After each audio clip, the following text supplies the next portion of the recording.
Okay, so tunay nga ba tayong malaya po? Literal, hindi tayo literal, malaya tayo kasi wala namang colonization. However, may colonization in which we influence, no, nakuha natin yung mga practices, mga norms, mga superstitious belief coming from the colonizers. And even now, mga kabataan, even yung mga adult na, gina-prioritize pa rin yung mga gawang or products coming from other country. No? Pero again, in literal, wala na tayo na colonize. However, we're still na-embedded na sa atin ang kultura na nakuha natin doon po sa mga colonizers. Ganyan. Okay. Para sa iyo po, ano po ba ang malaya? Para sa akin, ang kalayaan ay mahalaga, or ang kalayaan para sa akin ay walang kaguluhan, payapa, makikita mo ang pagkakaisa ng bawat isa, pagmamahala ng bawat mamamayan, at makikita mo na may kasiyahan, no, sa mukha ng bawat individual na nakatira sa isang bansa. Yun lang. Sa tingin mo, tunay nga ba tayo nga malaya po, Professor? For me, if it's direct colonialism, it's a yes. But when it comes to effect, I think it's not. Okay, so the next question is, sa tingin mo, ano ang ibig sabihin ng magiging malaya? Pagiging malaya means you can do whatever you want, but with limitation. Means to say that malaya kang gawin, pero you need to make sure that you won't hurt somebody because of that kind of freedom. Thank you po. Thank you po. Tunay nga ba tayo nga malaya po? Tunay na malaya? In terms sa musulti ninyo o kaya nato musulti ko an? Malaya nga among ginapasabot sir kaya nang free na ba tayo sa colonization? So in terms of dili siya or sa parang freedom of speech, nga na colonization,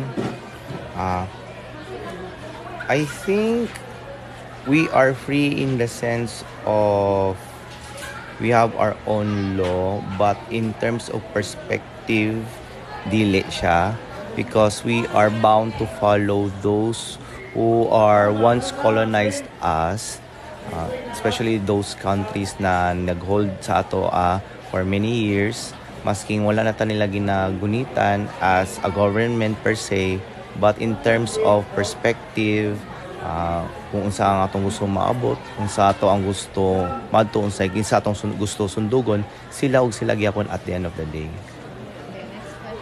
So sa tingin mo, ano ang ibig sabihin na magiging malaya? Magiging malaya kung kita mismo kabalo mo appreciate kung unsa ta, but kung balik-balikon o sundog-sundugon gyapon nato tong mga countries na nag-colonize before sa atua, then I don't think na masulti yun ninyo na we are free from their colonization. Wala? Thank you po. So sa tingin mo na tunay na ba tayo nga malaya? Sa pagkagayon, mayroon pa tayong freedom, di ba? Makaskwel pa mo. Makatrabaho pa tayo, di ba? Sana mag-pray ng tanigad na mayroon tayong freedom sa pagpili. Naku, ano ba sa China?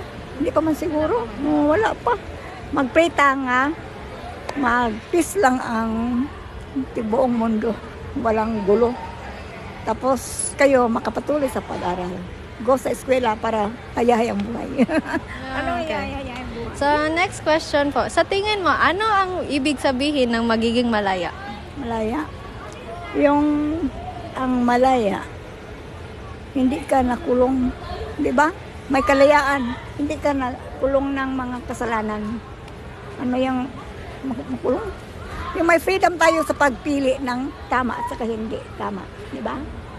Pero kung magpitanigan, mayroon tayong kalayaan sa pag-choice. Thank you po.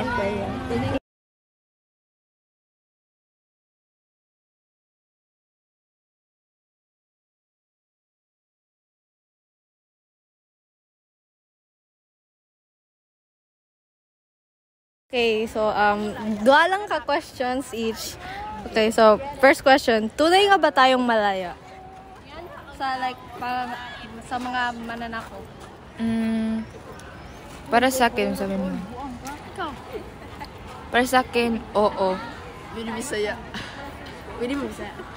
Para sa akin, oo, kasi malaya naman tayong gawin ang kung anong gusto natin ngayon.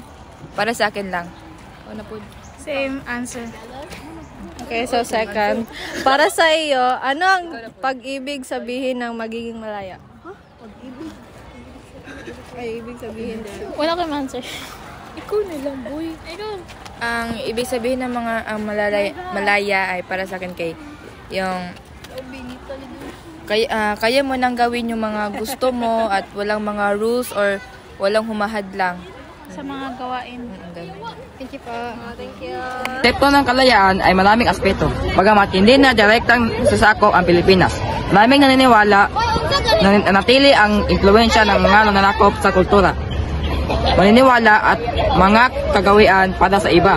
Ang tunay na kalayaan ay ang kakayahang kumilos ng malaya ngunit may responsibilidad at paggalang sa kapwa. Ang iba naman ay iugnay sa ito sa kapayapaan, pagkakaisa at kawalan at kaguluhan o pang-aapi sa kabuunan. Ang tunay na kalayaan ay hindi lamang tungkol sa politikal na kasanrinlan kundi pati na rin sa kultura at personal na paglaya kung saan ang bawat isa ay maaring mamuhay ng payapa at may harmonya sa lipunan.